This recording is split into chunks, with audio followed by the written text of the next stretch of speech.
iroi teraba-raba de aku dong.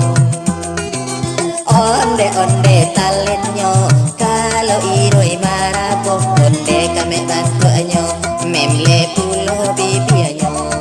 Onde kami bantuanyo memle pulo bibianyo. Apo talen ay ko ng talen iko ng kami araso ka panala. Aduh Roy, sakit Roy. Alah tuh Roy, onde gugur si Sumi udah Roy. Sakit pari apa pulau namanya tuh. Awak dilangkanginya. Lah pati pulo enai tarabo coba pikir. Udah kini kok patang dia pagi main saja. Pagi di lapau kopi, gilo maruwo saja. Malam gilo bakoa, siang gilo badomino. Tibo ari rabaa, buntui pulo di kacanyo. Sorry dong iroi, maafkan udah sorry dong Roy.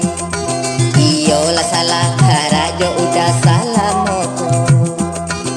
Sajak tak kaca buntui piti udah nantan deh. Malam gilo bakoa iroi pulo tahaniayo.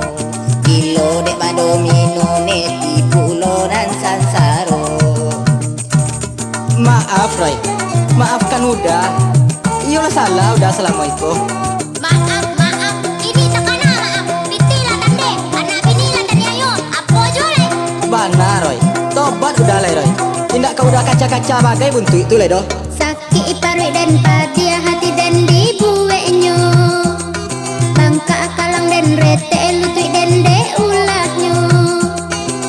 Jongkek bananyo kini gilo malaga saja. Indah tahu diuntung gilo uru-uru saja. Indah tahu diuntung gilo uru-uru saja. Ambek Iroi tunggu dong dulu, sabar dong Roy. Kenapa Iroi teraba-raba de apo dong. Onde talenyo kalau Iroi marabo. Onde kami bantuanyo memle pulo bibianyo.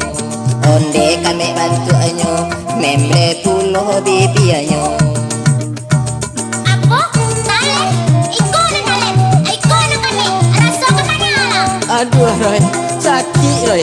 Alah tuh Roy, onde gugur si Sumi udah Roy. Sakit pari apa pulau namanya tuh. Awak dilangkanginya. Lah pati pulo denai tarabo coba pikir. Udah kini kok patang dia pagi main saja. Pagi di lapau kopi, gilo maruwo saja. Malam gilo bakoa, siang gilo badomino. Tibo ari rabaa, buntui pulo di kacanyo. Sorry dong Iroi, maafkan udah sorry dong Roy. Iyolah salah karajo udah salah moko.